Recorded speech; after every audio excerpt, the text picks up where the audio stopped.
Assalamu alaikum, hurmatly telegörүүчүлөр. Кутмандуу кечиңиздер менен.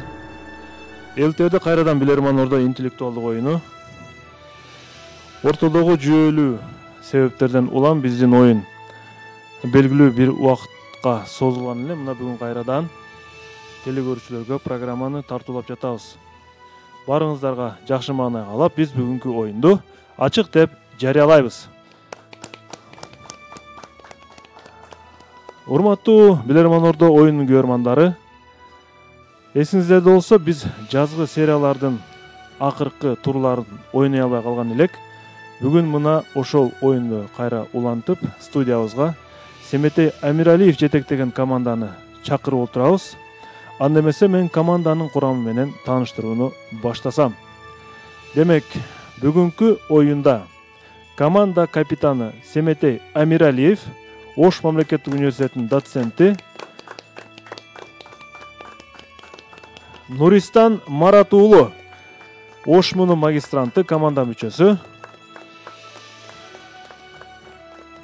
Абдимиталип уулу Нурсултан, Ош мунун окутуучусу, команда мүчөсү, команданын жаңы мүчөсү тагыраагы Базарбай Юлдашев, Ош мунун магистранты, команда мүчөсү Марат Абдыкулов, Ош мунун окутуучусу, команда мүчөсү жана Курсан Ахмедов, студент, Ош мамлекеттик университетинин окуучусу, 3-чү курс. Жана ошондой эле биздин бүгүнкү студиябыздын коногу биздин башкы өнөктөшүбүз Нургелди курулуш компаниясынын расмий өкүлү Бакыт Ашир мырза келген. Бакыт мырза, студиябызга кош келипсиз. Сиз бүгүнкү оюнду байкоочу катары күзөтүп отурасыз жана оюнун акырында сиз дагы өз оюңузду билдиресиз. Жол издедик, жылдап, айлап, жумалап. Максаты бар кеме көлдө сөз алат. Кубат алып жолго чыкты Нургелди. Курабыз деп, көрктүү, жайлуу имарат.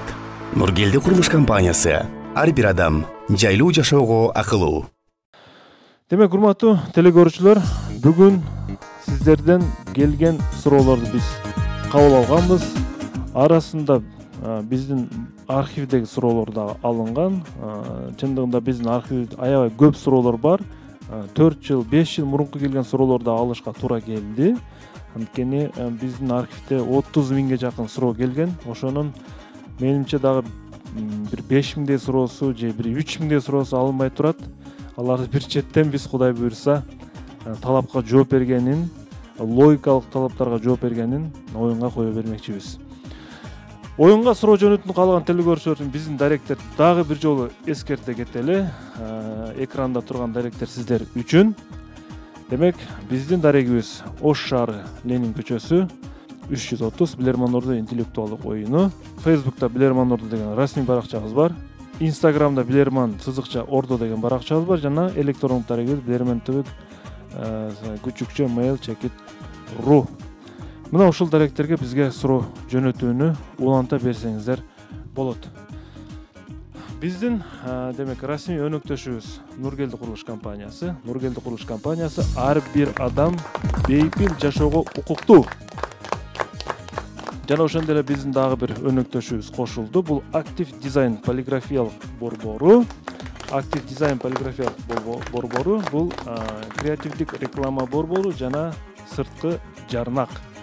Жашооңуз ар тараптан жарык болсун. Анда эмесе команда оюнга даярбы, Семетей мырза? Кымбаттуу алып баруучу, биздин команда бүгүнкү оюнга толугу менен даяр. Оюнду баштасак болот. Бир топ дем алуудан кийинки маанай кандай, Семетей мырза? Урматтуу алып баруучу, мына өзүңүз белгилеп өткөндөй жогоруда пандемиянын кесепетинен мына оюнубуз 2-3 айга созулуп болбой калып эми башталып атат. Ушул оюндун башталышы менен мен сизди да капитан катары куттуктайм, команданы да куттуктаймын. Биз ушул 2 ай мезгил ичинде бекер олтурганыбыз жок. Балдар ар тараптан изденип, китеп окуп, ушу мээбизди толтурууга аракет жасадык.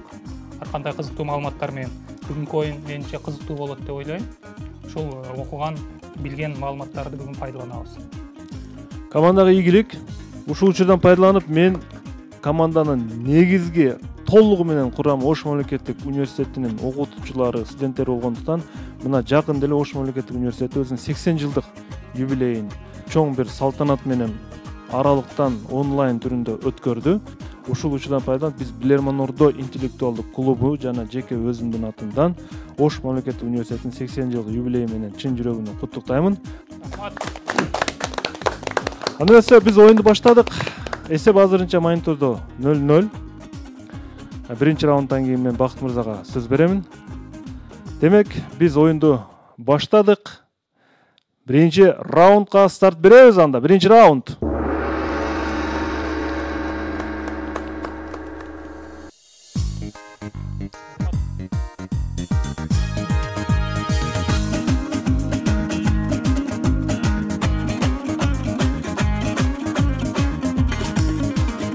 Демек, биринчи раунд. Сиздерге каршы Ош шаарынын тургуну Руслан Асанов суроо жөнөткөн. Караңгыраак түшүп калыптыр сүрөтү, бирок таанылат деп ойлоймун, Руслан мырза. Урматтуу билермандар. Ош шаар Дос Кичи району Макаренко көчөсүнүн тургуну Руслан мырза сиздерге мындай суроону жөнөткөн. Илгери мурдагы убактарда көпчүлүк үйлөрдүн терезелери башка вариантта салынган, аны сиздер да билсеңиздер керек. Мындайча айтканда, эски варианттагы терезелеринде кышында эки айнек раманын ортосунда күкүрт кислотасы, серная кислота менен толтурулган атайын стакан коюлганын байкоого болор эле. Күкүрт кислотасы толтурулган стакан коюп коюшкан эки айнектин ортосуна. Азыркы учурда албетте мындай нерсе жок, же болбосо өтө сейрек байкалат. Анткени жаңы пластикалык же башка түрдөгү айнектер, терезелер чыгып кеткен.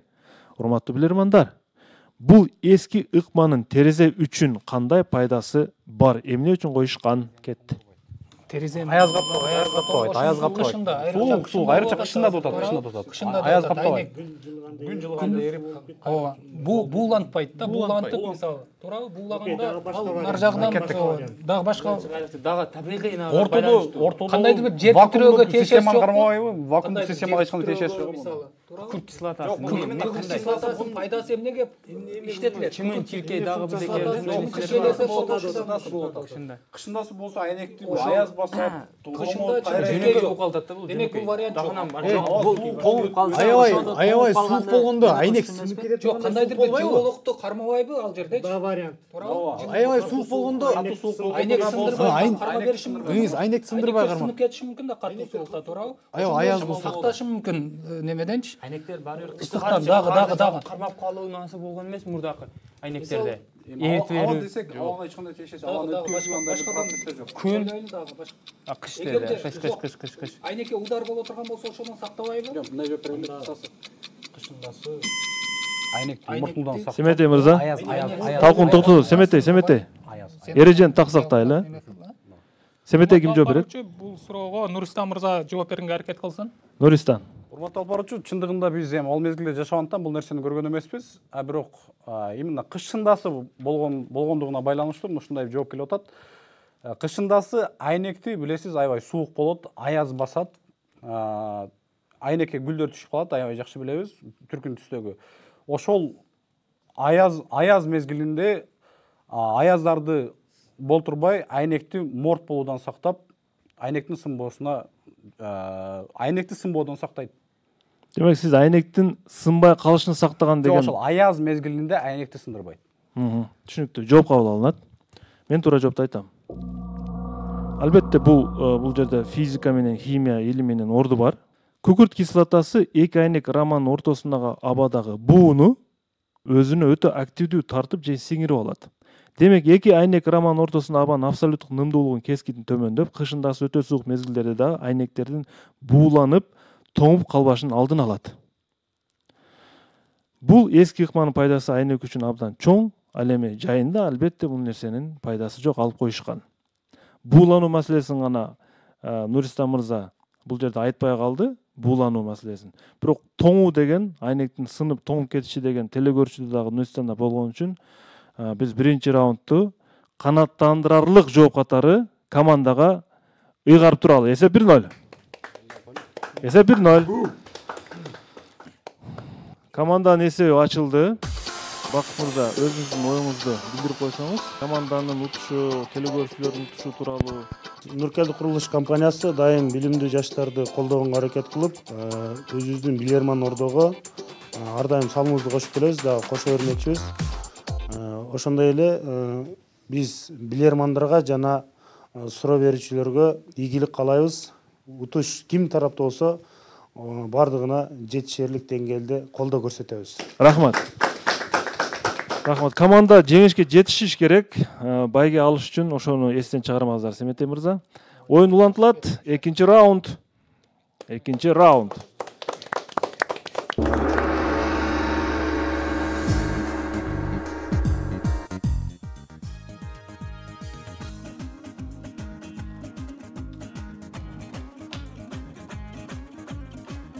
Экинчи раунд. Кайсыл суроо? Сіздерге каршы Ноокат район тургуну Айнур Алиева суроо берген. Илгери көчмөн элдер төөнү аябай баалап, барктап пайдаланышкан. Турмуш тиричилик, көчүп конуу маселелеринде төөлөрдүн орду чындыгында аябай бийик экенин сиздер да жакшы билесиздер. Алар жылдын 4 мезгилинде дагы төөнү үйүнүн ичине алып кирип коюшкан. Көчмөн элдер.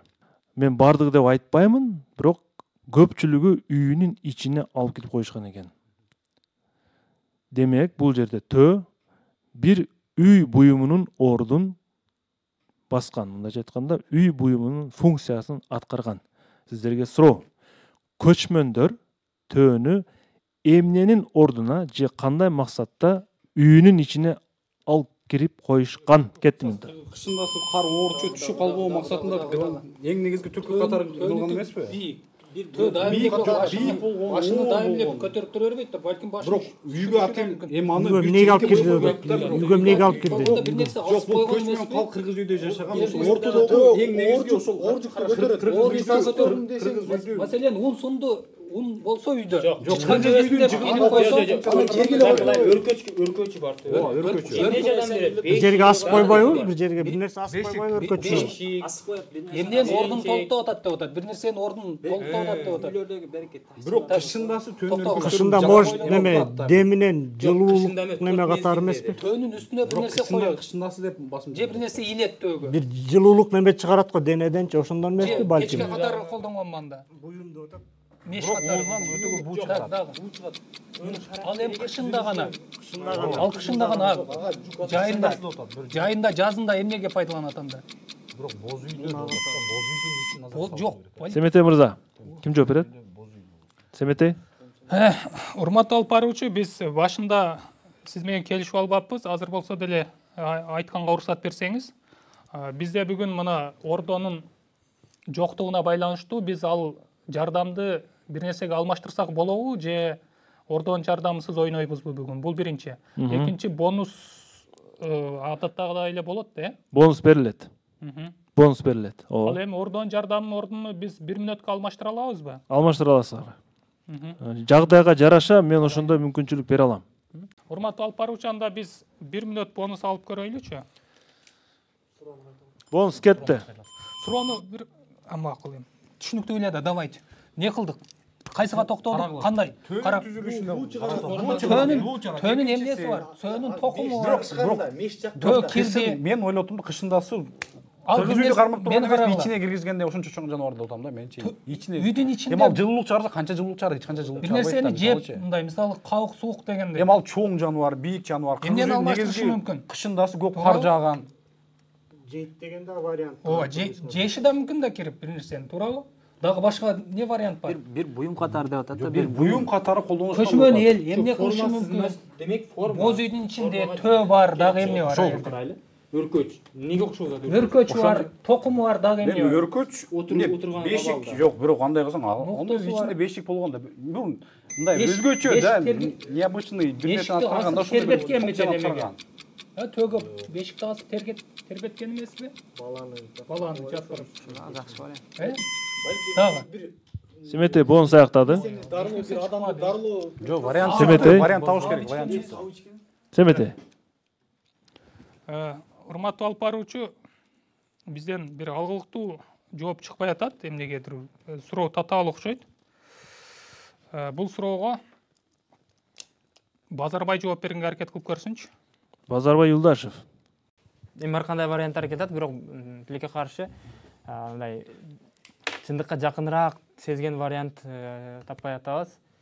Тобокел кылып көрөбүз. Буюм катары колдонгон болсо, балким бешик. Бешик болгондо кандай?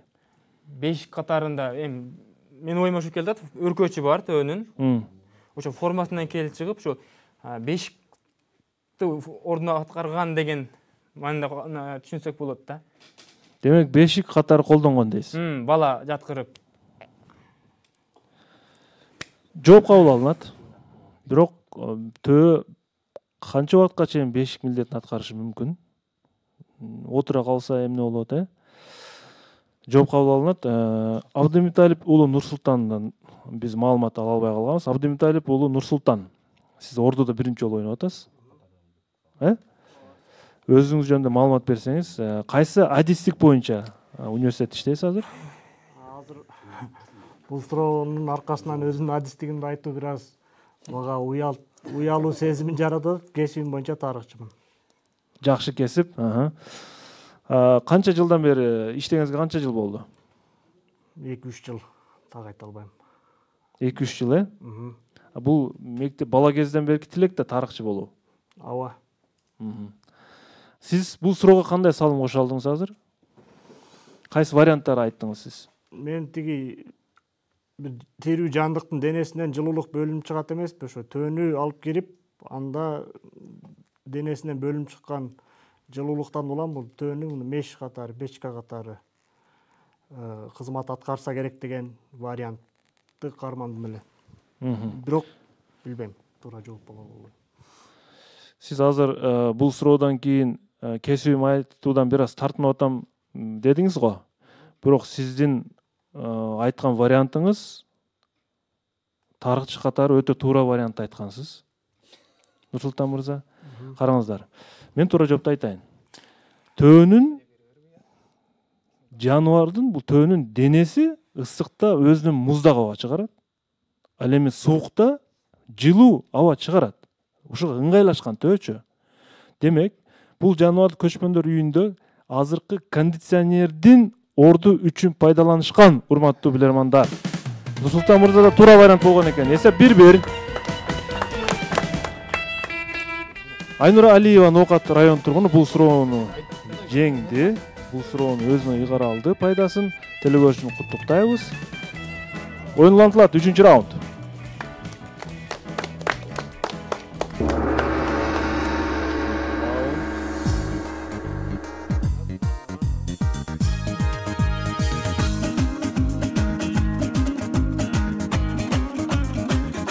Бешик варианты кооптуураак төө үчүн. Анткени төө эгер чөгөлөп ийсе, бала жыгылып кетиши мүмкүн. 3-чү раунд сиздерге каршы. Актив дизайн компаниясынан суроо, биздин өнөктөшүбүз Актив дизайн полиграфиялык борборунан сиздерге төмөнгөдөй суроо берилет. Эскерте кетейин, Актив дизайн полиграфиялык борбору ушул суроо үчүн 1000 сом акча койгон, Семетей мырза. Эгер тапсаңыздар, 1000 сом акча сиздерге өтөт. Өзүнчө байке койгон. Командага суроо. Урматтуу билермандар. Сириянын борбору Дамаск шаарында көчөлөрдө таксилер адаттан тышкары көп жүрөт. Дамасктын көчөлөрүндө. Жана кызматы дагы салыштырмалуу бир топ арзан такси кызматы. Мунун себеби эмнеде? Минута кетти. Арзан. Парковка кымбат. Эң туура. Токтоо айлан. Болуп. Дагы башка вариант. Бизде мөөнөт номурда жооп бар. Урматтуу алып баруучу. Бир чечимге келдиңиздер, Ооба. Нурсултан мырза реванш кылат азыр. Нурсултан мырза, эгер жооп турмас болсо, калган убакыт күйүп кетишин да билесиздер. Ооба. Нурсултан.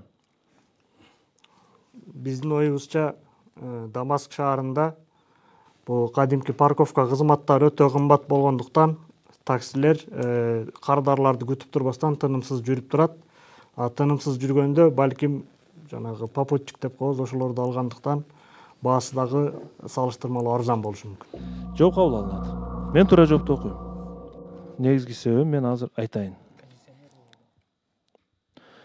Себеби Дамаск шаарында коомдук транспорт жүрбөйт.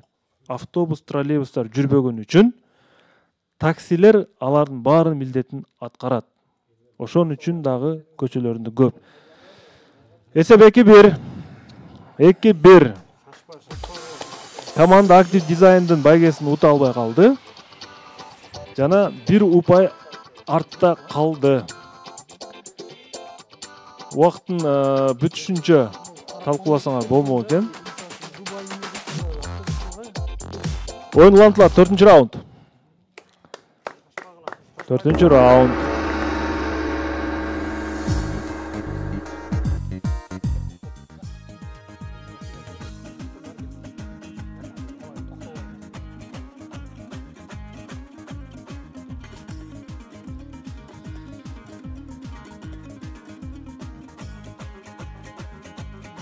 Аскар Токоев Өзгөн район тургуну силерге каршы суроо берет.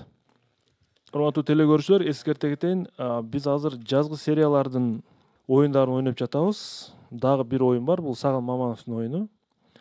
Андан кийин биз финалдык оюнду ойношубуз мүмкүн. Эмил Бакановдун командасынын абалына карайбыз. Эгер ал команда биздин оюнга келе албаса, биз финалды ойнойбуз. Аскар Токоев сиздерге төмөнкүдөй суроону берет, урматтуу билермандар. Сергек болуңуздар. Фото суроо бериптир телекөрүүчү. Монитор көңүл буруңуздар.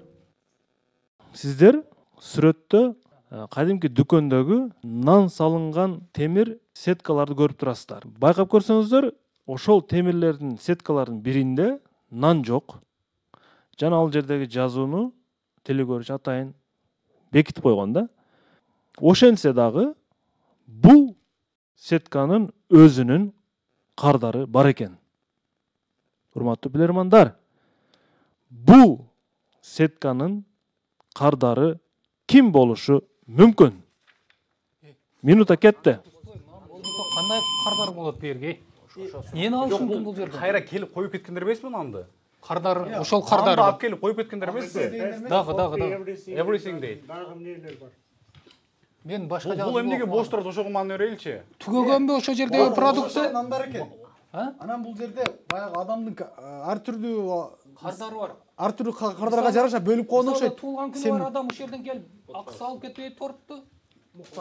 Жөн эле акысыз эмеспи? Жөн эле акысыз. Фри болушу мүмкүн. Фри болсо демек ушу жер эле гана түгөдү, калган жак түгөй калдыбы? Бекер алып кете алат деген. Дагы. Анда баары эле келип бекер алып албайт. Жок, келип коюшу мүмкүн же. Жок. Нандар окшош эле экен да баарычы. Жок, карагылам мунучу. Бул экинчи кардарын сурап атат азыр. Эч нерсе жок болсо деле кардар бар деп атат. Карагыла. Кардар ким деп атат? Кардар ким деп атат? Кардар кимге турган адамдар бар. Магазинден башка. Бул кайра баягы кайрымдуулук үчүн эч кимге алып келип коюп кете тургандар эмеспи? Сокур адам. Жок. Майып адам, жаш балдар. Жок нерсеге ким кардар болот? Айтпачы. Жок нерсеге ким кардар болот? Жок эми бош магазин Демек ал жерде түгөгөн болуп атат да, туурабы? Семете мырза, Нерсе түгөгөн болуп. убакыт аяктады. Семете мырза, башка жазуулардан бул дүкөн чет өлкөдө экендигин дагы биз байкасак болот. Демек, бош турган сетканын кардары ким? Демек, бул жер мунун өзүнүн кардары бар дейт. Семете мырза, ким жооп берет? Урматтуу алып баруучу, биз 1 мүнөтүбүз бар, билесе. Ордон жардамы сыяктуу деп айтып. Бар. Ошол ордон жардамынан 1 мүнөт эмес, 30 секундта бөлүп берсеңиз болобу же 1 мүнөт толук бересиз? Бөлүп бере албайм да. Толук алышыңар керек. Толук алыш бересиз. Биз ошол оюбузду топтоп алганга анда ошол мүнөттөн пайдаланабыз. Кетти. Жок, бир тактап албадык да.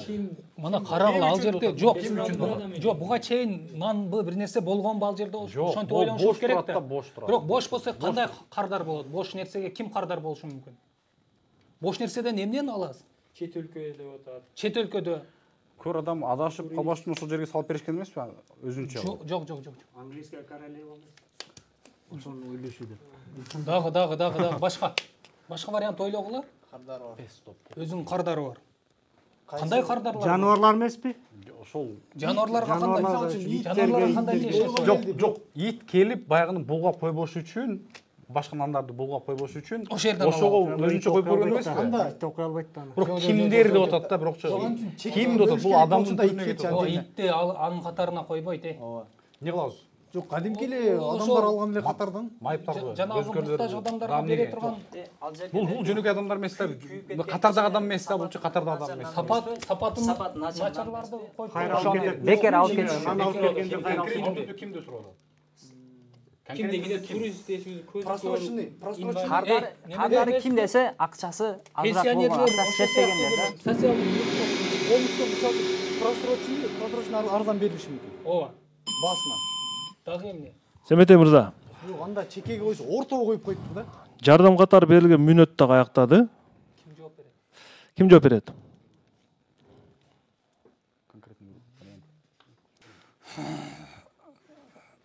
Бул бир нерсени тактап алсак болобу? Бул жерде адатында продукты турган да, туурабы? Жок. Таптакыр турбайт. Таптакыр бош турат бул жер. Дайыма бош турат, Кардары бирөө эле. Бирөө эле кардары. Болгону мен кайсыга токтолушумду билбей атам. Бул жерде демек бир өзгөчө укукка ээ адам экен да, демек. Бул мамлекеттик башкаруучуларбы, мисалы королева дейбизби, же король дейбизби, же президент дегендей бир чет Демек бул жердин кардары ким, Семетей? королева дей береличи анда. Елизавета экөө ошо сыяктуу. Королева? Демек эмне үчүн бош, кандай тиешеси бар королевага? Ал мындай нандарга муктаж эмес, анан ал каалаганын алат бул жерге келгенде. Жооп кабыл алынат. Демек бул королева үчүн, ханыша үчүн экен. Ханыша кадимки дүкөнгө кирип соода кылабы деген суроо жаралат негизи. Макул. Мен ошондо жоопту кабыл алдым. Эми мен силерге сүрөттүн оригинал түрүн коеюн. Анан кийин ошо карап туруп чечим чыгарабыз. Англис тилин менимче билесиздер. Invisible деп турат. Котормосу кандай болот? Көрүнбөс адам. Я. Көрүнбөс адам. Көрүнбөс адам, невидимый, Демек, урматтуу билермандар, бул жердин кардары Герберт Джордж Уэллистин чыгармасындагы көрүнбөс адам үчүн атайын ушундай кылып жасап коюшкан. Человек-невидимка жөнүндө сөз кетип атат, урматтуу билермандар. Эсеп 3-1. Эсеп 3-1. Суроо ээси Аскар Токоевди биз куттуктайбыз. Аскар Токоевди куттуктайбыз. Ойнуландылар 5-раунд. 5-раунд.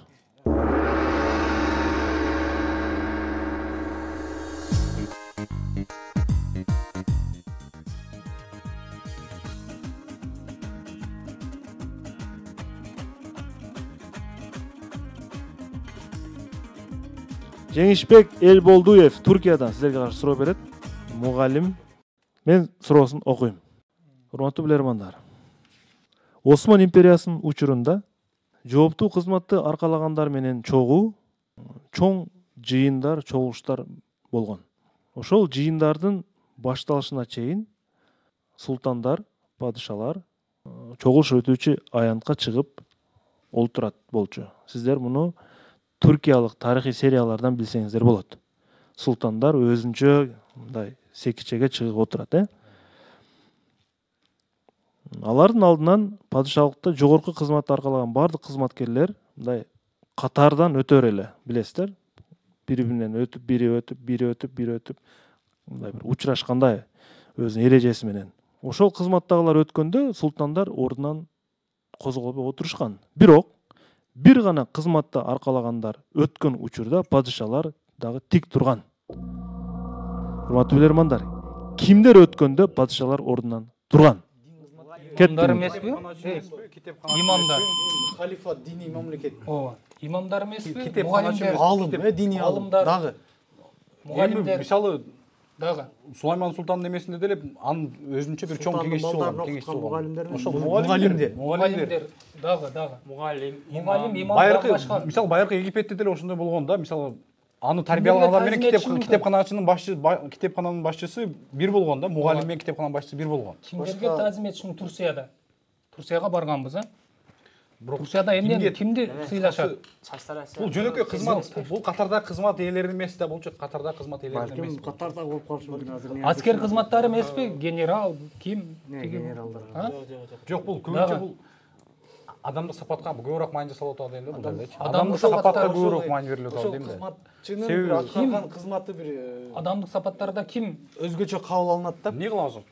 маданият өкүлдөрү? Китепканачыбы, диний адамбы, кеңешчисиби, кимиси? Кеңешчиси ал саясий кызмат. Семетей мырза, ким жооп берет? Бул суроого Марат жооп берип көрсүн. Марат. Биздин оюбузча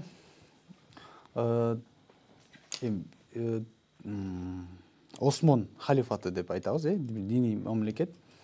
Бул дин кызматкерлери, диний алымдар бир канча функцияны аткарышкан. Бул мугалимдик катары, жана ошол эле мезгилде бир диний алым, бир диний маселелерди, бир исламга байланыштуу мыйзам укуктарды чечкен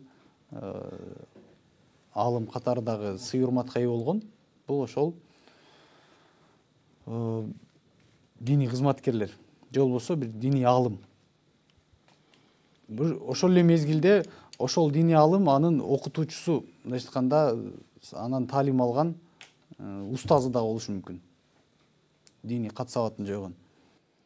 Демек, ошол диний алымдар өткөн учурда султандар ордунан турган деп эсептейсиз? Ооба. Жооп кабыл алынат. Мен туура жоопту айтам. Сиз бир нерсени толуктай албай аттыңыз, Марат мырза. Жалпылап айтканда булар казылар. Казылар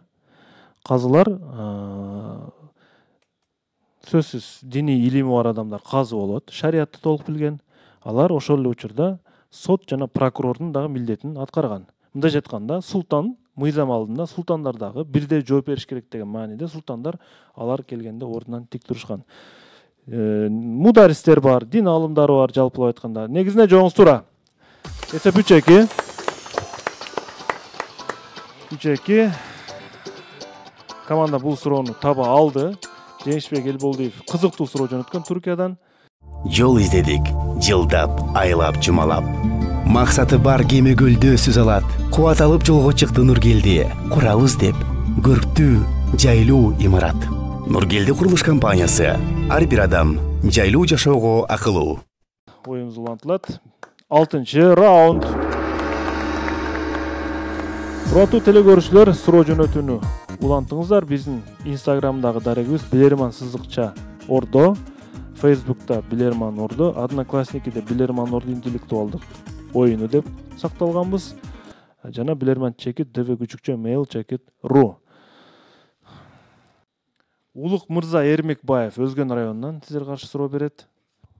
Калифорния штатында жайгашкан Алькатрас деген түрмөнү билесиздер.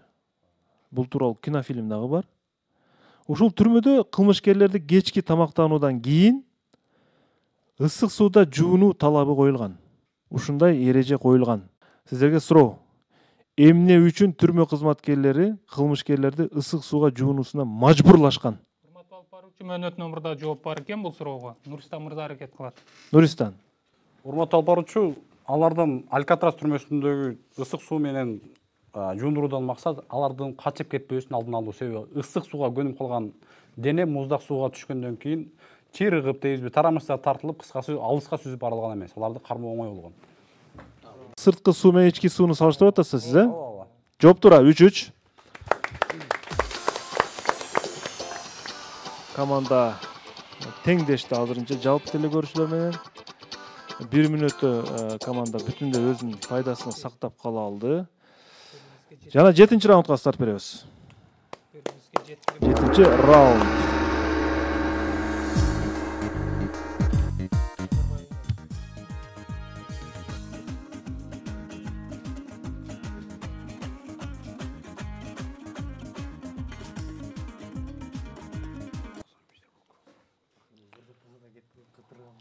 Жетинчи раунд сиздерге каршы Алексей Гладышев Санкт-Петербургтан суроо берет. Биздин оюндун көрөрманы болуп калган. Санкт-Петербургда университет мектепте билим алат, туризм тармагы боюнча адистик эси болмокчу келечекте, силерге каршы төмөнкү суроону берет. Эрмитаж дагы бир көрүнүш жөнүндө болмокчу. Сиздерге азыр мен суроого негиз болгон сүрөттү коеюн. Демек, сиздер көрүп турган бул имарат Петродворскийдеги Эрмитаж павильонунун параддык үчүн имарат деп эсептелет. Ушул имараттын ичинде мынагундай, же болбосо айталык, мынагундай стол бар атайын коноктор үчүн. Бул стол ошол Эрмитаждын павильондук параддык залында турат. 14 персонага ылайыкташкан. Столду жакшылап байкап көрсөңүздөр, ар бир отургучтун тушунда арканчалар чыгып турат атайын. Мен сиздерге ошо арканчаны да көрсөтөйүн. Көрдүңүздөрбү? Аркан. Атайын арканчалар чыгып турат. Урматтуу билермандар, бул жиптер эмне кызматты аткарышы мүмкүн? Урматтуу алып баруучу дагы жооп бар экен биздин балдарда. Сиз жооп бересизби? Ким жооп бермекчи? Нуристан жооп берүүгө аракет кылат. Ким? Нуристан кайрадан жооп. Нуристан. Урматтуу алып баруучу, бир интернет булактарынан көрүп калган жайыбыз бар. Бул жиптин максаты болгондо да үй бүлөлүк стол, майрамдык стол болуп атат. Ошол столдун жиптин максаты бунун астында тартмайлары бар. Тартмайдын ичинен жеп бүткөндөн кийин идиштерин салып, же таза идиштерди алып колдонсо болот. Тартмайдын милдетин аткарган. Атайын столду идиштерди кандай кылыш керек дедиңиз? Идиш, таза идиштер, булганган идиштерди ичине салып койсо болот, ичинен таза идиштерди алып колдонсо болот. Жана ташып жүрбөйт да. Ташып жүрбөйт, идиштерди ташып жүрбөйт. Өзү калган идишти алып колдонсо болот. Эме идиштерди кайра салып койсо болот. Жооп тура негизинен 4-3. 4-3 бул ошондо бул сиздер көрүп турган имарат бир эле кабат. Бул 2 кабат эмес, өзү 1 кабат, бирок атайын чыгач, атайын тартмайлар менен үстүңкү кабатындагы персоналарга идиштерди, же болбосо ошол эле буйртманы же бош идиштерди мындай кардар өзү тартат жипти, тиги жактан демек ашпоз же болбосо кызматчы түшүнөт. Оюн улантылат. 8-раунд.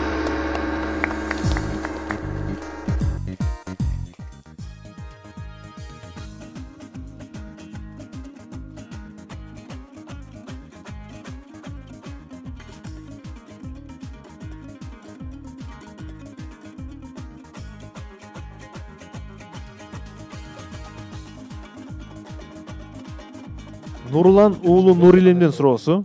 Кыргыз киносундагы алгачкы музыкалуу фильмдердин бири бул Махабат дастаны кинофильм болуп эсептелет.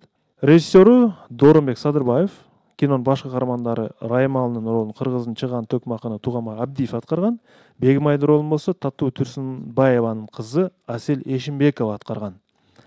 Фильмдин негизги өзөгү бул Раймал менен Бегимайдын айтышы. Туурабы, Нуристан? Кызыгы ошол картинада режиссер Раймалы менен Бегимайдын айтышын эмнегедир жалпы планда бир да жолу тарткан эмес. Жалпы планда тарткан эмес.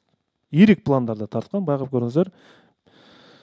Эмне себептен Раймалы менен Бегимайдын айтышы жалпы планда бир да жолу тартылган эмес?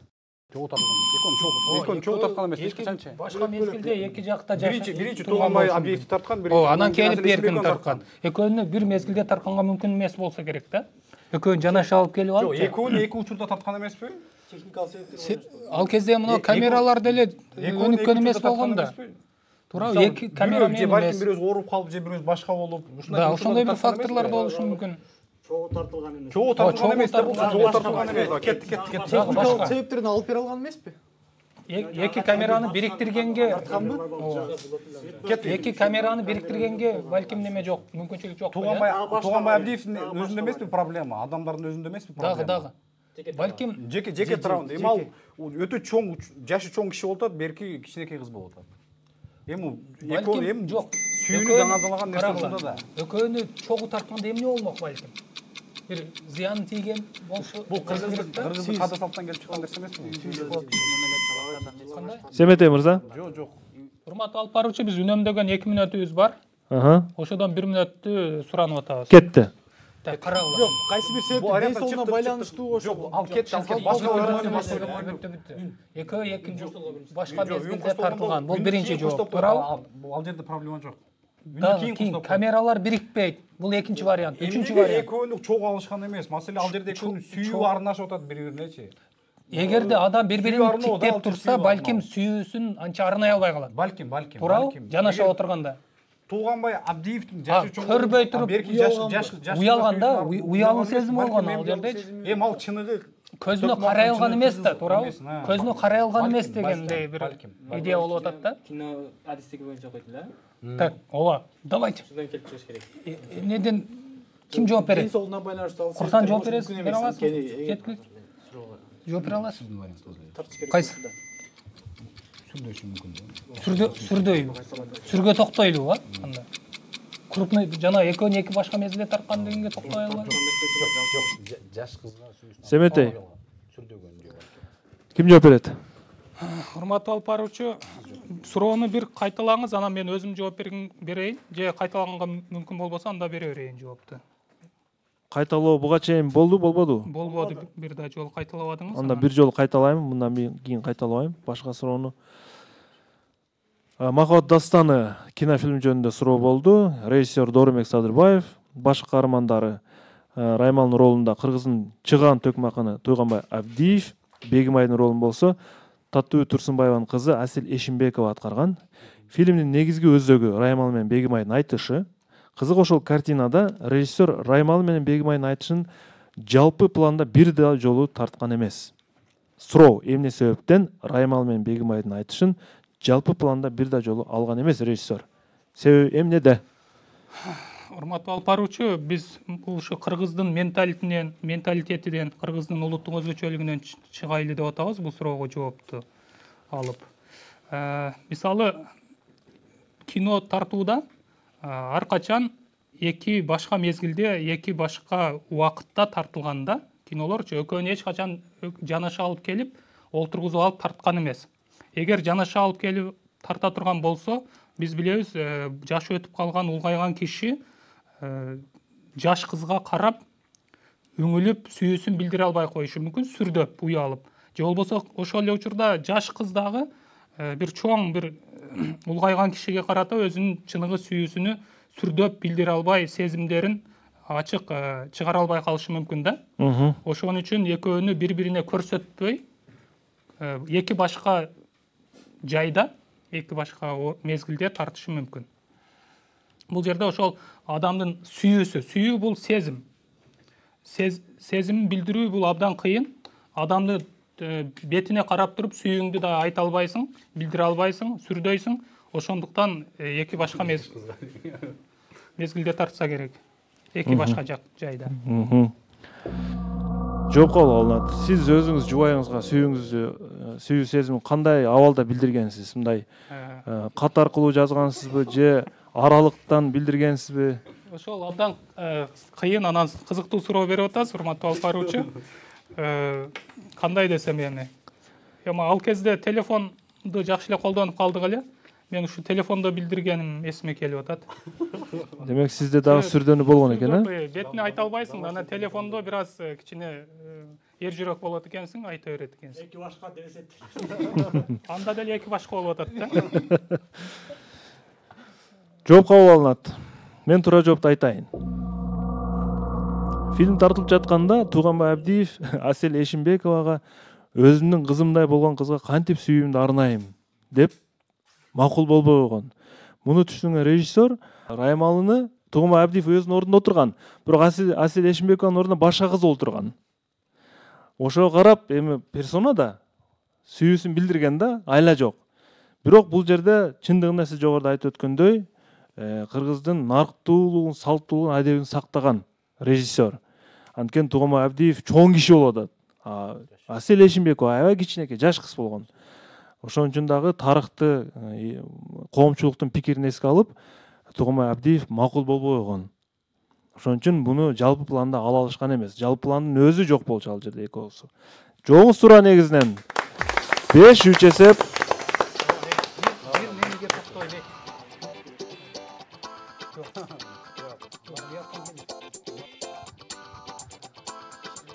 Oyun ulantılат. 9-раунд. Эгерде команда кийинки раунддагы суроонун жообун туура тапса, 6-3 эсебинде жеңишке жетишет жана финалга жолдомо алат. буга чейин Кудайберди Ташиевдин командасы аябай оор талаш тарыштан кийин 6-5 эсебинде жеңишке жетишкен. Андан кийин Премьер лигада Мелис Музулманов да ошондой көрсөтүш менен жеңишке жетишкен. Бактыгүл Иманбекова, Ала Бука район тургуну, мугалим, сиздерге каршы суроо берет. Блиц конверттин магнити жакшы тартпай атат окшойт, Марат мырза? Магнити жакшы иштебей атат окшойт, конверттин. Мен суроону окуйм. Жак Ширак, бул ким, Нурсултан? Франциянын президенттигине шайланган учурда анын бөлмөсүндө 3 инсандын сүрөтү болгон. Алар Людовик 14-чү, Шарль де Голь жана ушул адамдын сүрөтү. Кызыгы 3-чү сүрөттөгү инсан француз болбосо да президент аны өтө кадырлаган. Урматтуу билермандар, ким 3-чү инсан?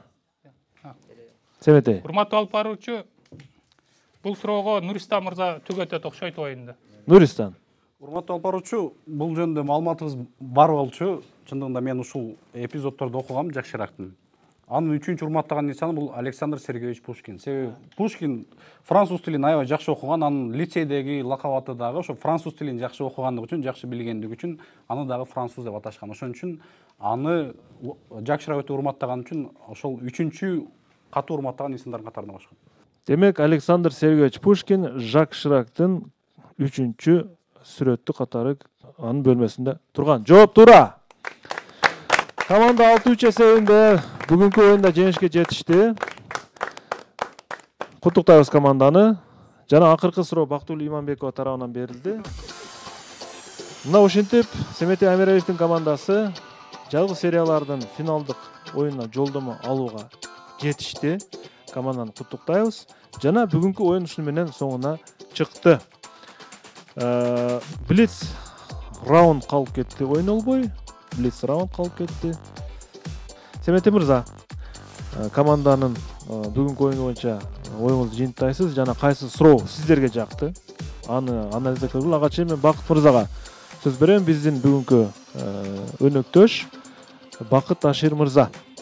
Оюнга кандай баа бересиз? Жана сиздин оюңузча телекөрүүчүлөр тараптан берилген суроолордун ичинен кайсынысы сизге өзгөчө жакты? Жана оюнчулардын ичинен ким активдүү катыша алды?